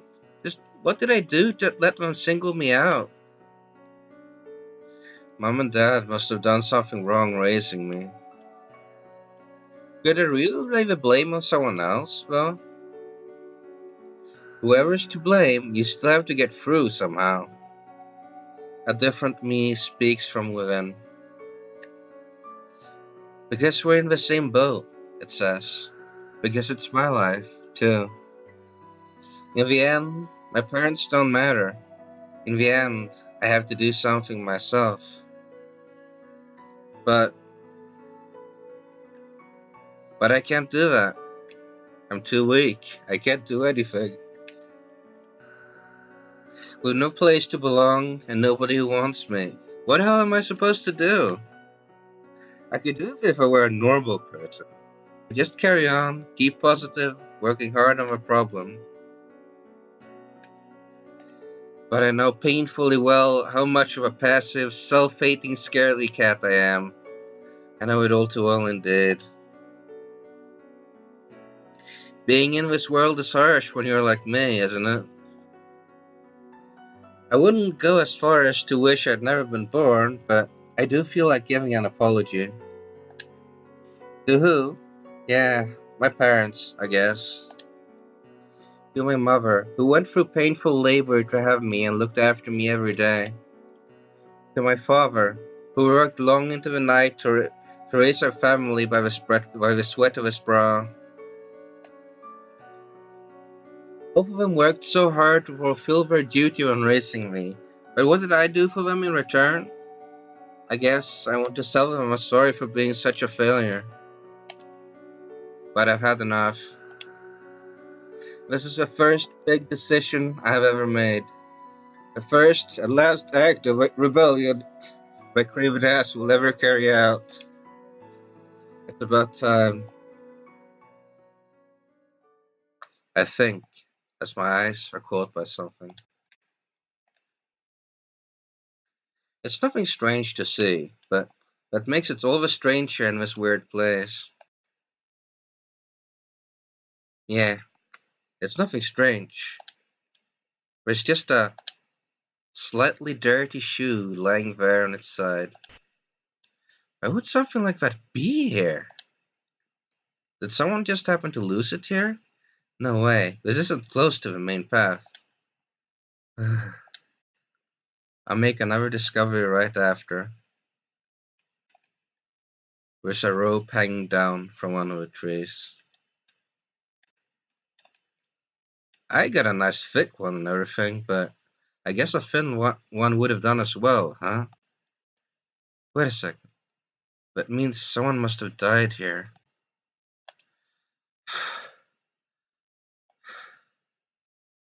My blood drains from my face immediately. It's all too horrifyingly real. I plopped down on my butt, unable to put strength into my legs. I tried to get up, but my legs were trembling so bad I fell down again. It's scary. It's scary as hell. It's scary as fuck! I can't believe I was just about to make a crappy attempt to end my life. I was an absolute fool. I didn't have a clue what death was actually like. I mean, I've never seen anyone die in real life. It's always been something from the world of TV shows, of newspaper headlines. Something that could only happen to other people. But someone died right here where I'm standing.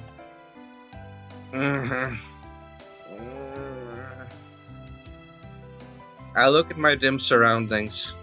The forest seems like a many-headed beast. My fear deepens as I feel it rising around me. I went a bit liberal on that one. I crawl away from the place, unable to walk for some reason I cannot articulate. But where did I come from? I've completely forgotten. My tears start flowing, slowly at first, rising to a flood. I don't know if I want to live or die, but still. No way. It's too scary. Way too scary. Seized by fear, I try to go back the way I came. My face is a mess of tears, snot, sweat, and dirt all mixed together, but I don't even try to wipe it off. The burning aches and pains running through my body do nothing to stop me. Desperate, I rush back towards the world of the living.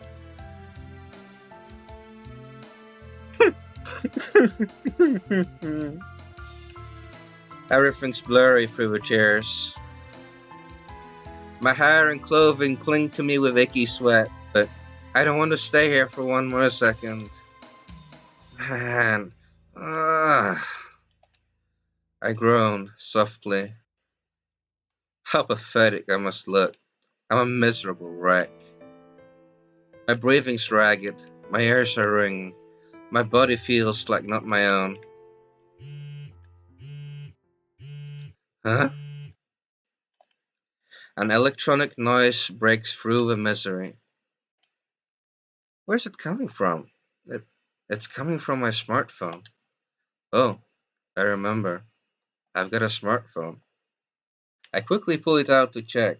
There's a message. The sender is another surprise. I can barely believe it, but I call them anyway. Kyou Koko?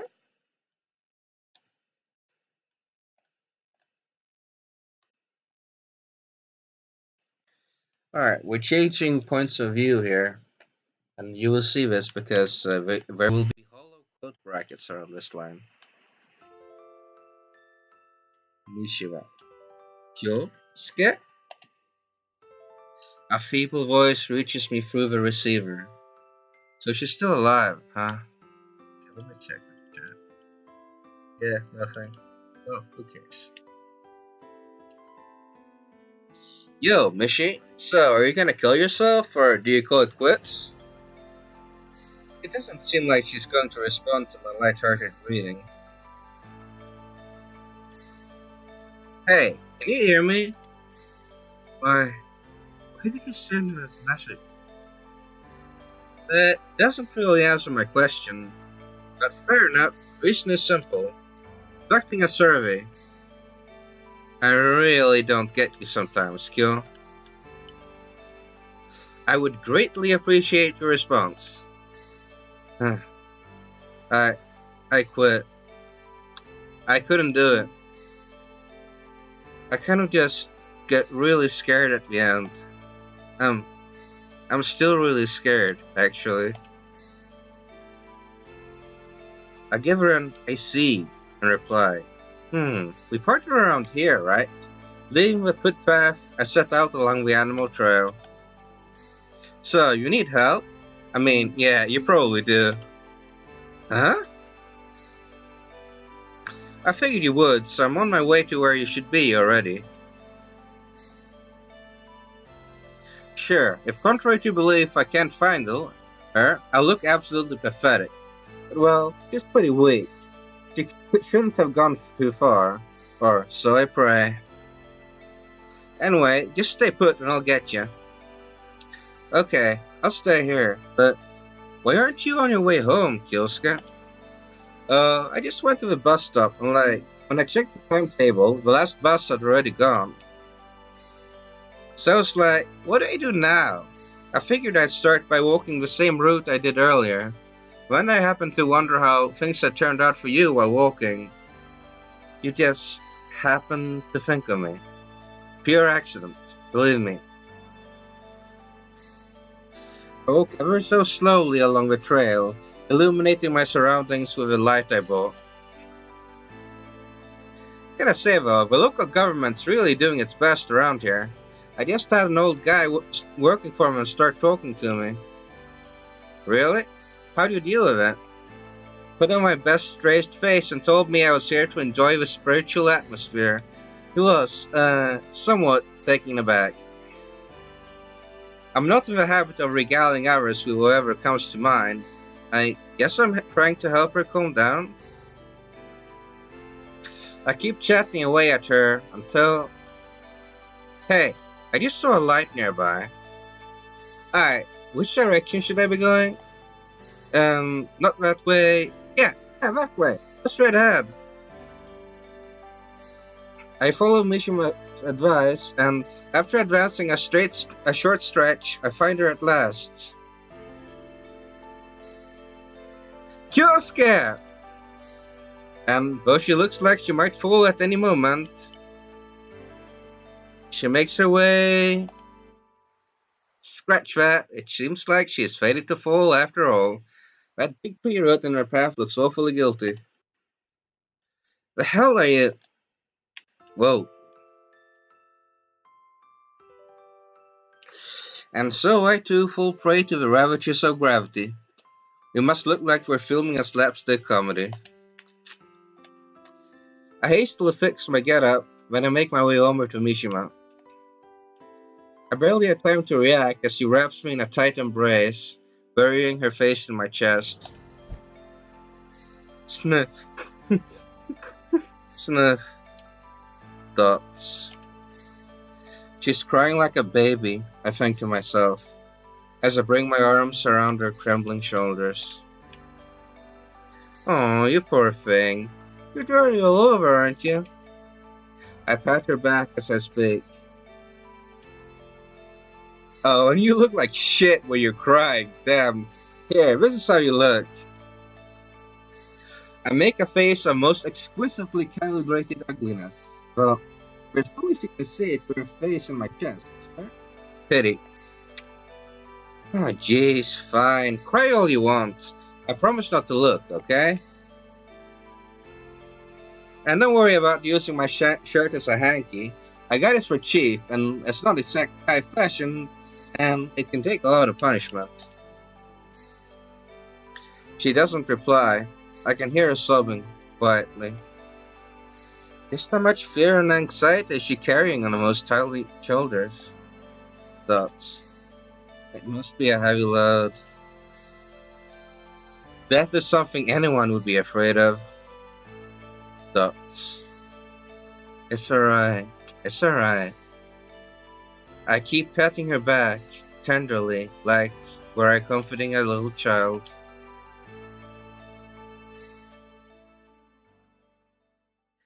She calms down after I let her cry a bit longer, and then she tells me what happened. Good thing her remains were gone.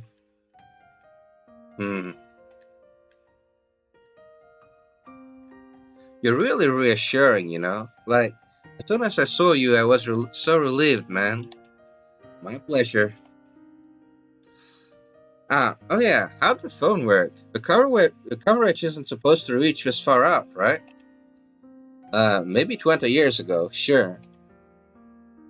Well, yeah, I did hear all the trees would block the signal. That was ages ago. These days? Nah. If you get lost in here, you can never find your way back. Nah. See those plastic ribbons tied around the trees? You can follow them right back. You're right. I didn't realize. Anyway, myth busted and all that. Let's get back to civilization. I'll even throw in a special rickshaw service for you, free of charge. I squat in front of her. She hesitates for a moment, then carefully gets on my shoulders. Whoa, you're so light. You sure you're eating properly? I am, okay?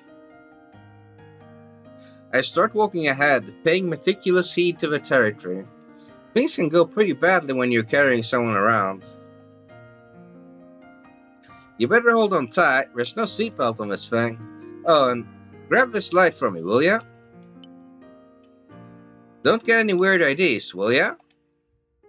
Weird IDs? Oh, I get it.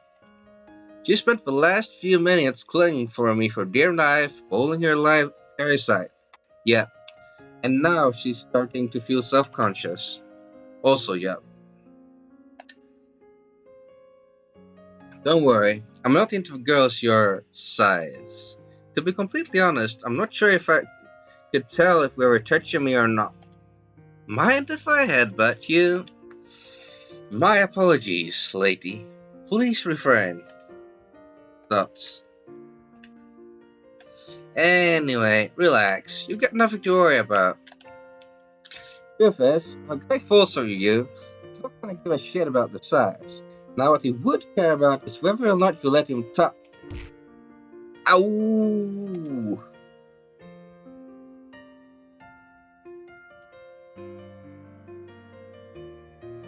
I get her back to the footpath without trouble.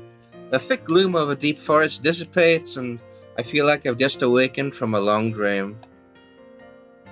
Sure hope there aren't any ghosts following us back. Jeez, don't scare me like that. Well, I was really just been trying to strike up a conversation. Oh well, better start moving towards the exit again. So what are we doing now? I mean, it's not like we can get home at this hour. Well, maybe we can get a taxi. Nah, the old guide from earlier recommended I stay at this traveler's lodge nearby. They called them too, and they'll even come us up by car. I silently thank the man. Without a kind soul like him around to help, this could have been a lot less smooth. Oh yeah, did you tell your parents anything about what you were doing today? Told them I was staying over at a friend's house before I left. You have friends now? Oh, shut it. Soon we're in the courtesy car on our way to the lodge, rocking to the rhythm of the road. I did my best to handle the situation discreetly. I told them Mishima was my little sister, said she'd had a bad fall when asked about her scruffy appearance, and so on. We creep into our futons without further incident, sleep, and rise to meet the morning sun.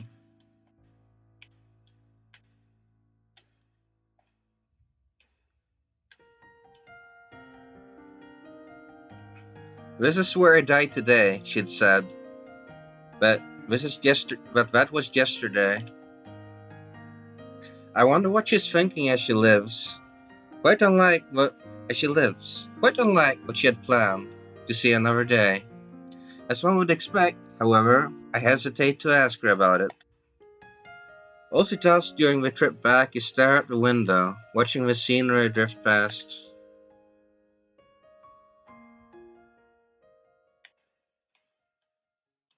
We arrive at Y Station. It's the closest one to where I live. As we get out of it through the ticket gate, I feel her tug at my sleeve.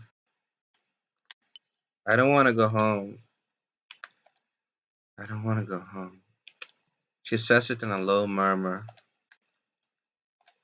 Jeez, where did Cherry Mishima from yesterday go? I guess I could call her emotionally unstable, if that's the phrase. Or maybe I should just call her awkward to the bone. Thoughts. Wanna hang at the park for a bit?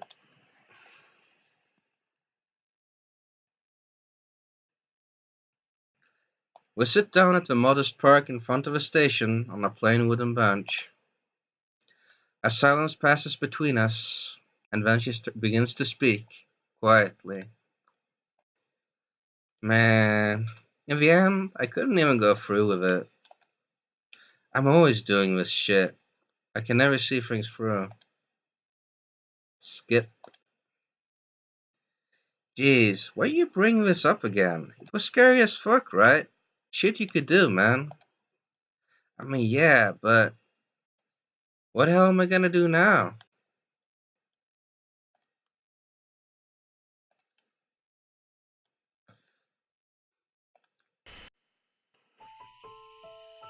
I mean, okay, let me gather myself. Deep breath, sucker. Deep breaths, you can do this. I mean, there's absolutely no point in a piece of shit like me staying alive. Man, hearing her speak, the weight of her depression is palpable. Not that I have any right to say this, but for a high school girl, a kid, really, to go so far in her self-hatred is disturbing. And hearing her debase herself, I feel like I've heard the gloomiest thing she could possibly ever have said. Hmm. Oh, fuck off. I lose my cool, and I... Fuck off with your goddamn self-hatred. I blurted out with all the grace and self-control of a 9-year-old. Stop. Stop calling yourself a fucking piece of shit. I swear to God, it's the uncutest fucking thing ever. There's no way someone like me could... Oh! I shut it up with a fierce forehead poke as soon as I hear her going into her bullshit again. What do you mean, someone like me? I told you to stop fucking degrading yourself. God, it's so fucking uncute. You're always telling me I look like shit or I'm uncute, man. Didn't I tell you? Okay, I'm not sure I did, but here it is. You're plenty cute most of the time, especially when you smile. Really? I'm an honest guy, right? I'm always telling people what I think. I scratched my head, trying to come up with a new plan. I think I have to start the conversation over. So yeah, you hate yourself.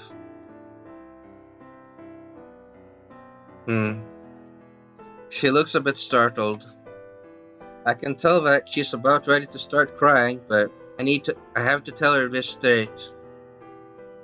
Do you really think anyone else gonna like you like that? But I don't have any good points. It's all bad points wherever I look. Almost everyone's like that. Obviously, it's how good the people around are all while thinking they're pieces of shit themselves. Maybe that's true, but someone like me is on a whole other level of worthless. One more poke coming right up, miss. This is cruel and unusual punishment. That's rich, coming from you. Jeez. If you can't stop shitting on yourself, then fine. You can call yourself worthless all you want. But you know what? That's fine, man. Being worthless is okay. Doesn't matter if nobody else accepts that. You gotta accept yourself first. Be as clumsy as you want. Be a goddamn unmitigated disaster. It's okay. See whatever good points you have is good, sure. But whatever bad points you have are fine as we are. And if you can't be the one you should be, then be half a man you should be. Wouldn't that make living a whole lot easier? It's just playing life on easy mode. Well, in games, you pick your difficulty based on what you can handle, right? It's no fun to just play on hard mode when you're not ready for it. God, you're right. She chuckles. I look at her expression and I know she'll be fine now. Her virulent self-hatred is plain to see, but upon closer inspection, the full picture is a bit different. It's just like I felt. It's just like what I felt before. Yes, her self-hatred reaches dizzying heights, but so does her self-affection. And let me add that, while this is very much my own honest opinion, I wonder if suicide itself is not an act born of love for the self. Not wanting to get hurt, wanting to protect yourself. From that urge springs the wish to disappear from the world. It's just a method of self-protection. So if you can just accept yourself as you are, even if even a little bit, it should all work out. Even just a little bit. Thoughts. I hastily clamp down on the gnarled mess of thoughts that brings up. You're one hell of a guy, you know. Why'd you go and tell me all this, Mo? Well, just got pissed off by your attitude, so I decided I'd give you a lecture based on my ample life experience. Huh, I see. I thought I'd come to really understand you, but I guess I'm not there yet, huh? Hmm. So can I really just live on? Live on till tomorrow, live the next week, the next year, the next decade, even if nobody else is okay with that? It took a while to compose an answer. It would have been so easy if I could just say yes, but I couldn't do that. You have to be really smart to think that far into the future. Huh, I guess. You're more suited to doing it easy mode. Just think of today. Yeah, gotcha. Oh, and you can always change difficulties whenever you want. Huh? Okay. I mean, you don't know what's going to happen in the future. You start worrying about it now. What can you even do about it? Think what, like, say you end up meeting some oil magnet tomorrow and you get hitched. I mean, that's not going to happen, though. Something good might happen to you tomorrow. You sure lowered the bar quick there. But yeah, I get it. Um, I really liked going to the amusement park with you. It was really fun. I could forget all the bad times and just enjoy myself. That's how fun it was. Hey, Kyosuke, do you think I can have that much fun again? Sure. Won't happen every day, but it'll happen someday. Wait, let me correct that. Yeah, I got it. If you set your mind to it, you can have as many fun days as you like. That's what it all comes down to, isn't it?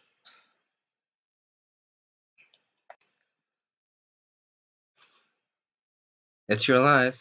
It's up for you to decide.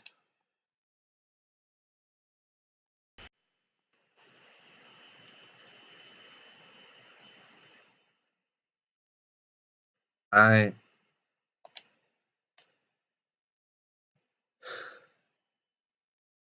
in the sharp, lingering summer heat at the end of summer, a girl at a loss for what to do in life made a quiet resolution.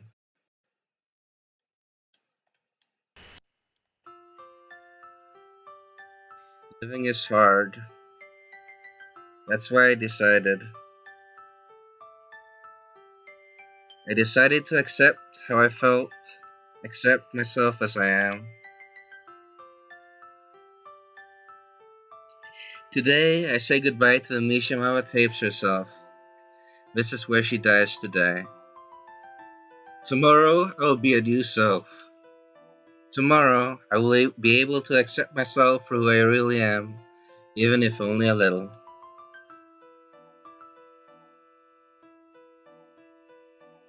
Living in this world is painful, yeah, but Even if it's painful, I know fun things await me tomorrow. No, I'll make them happen with my own hands.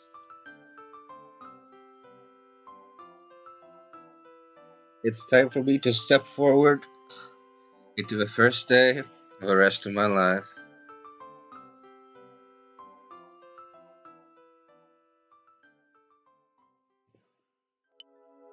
And that's all, folks. Episode 2 is unlocked now, but we're not doing that.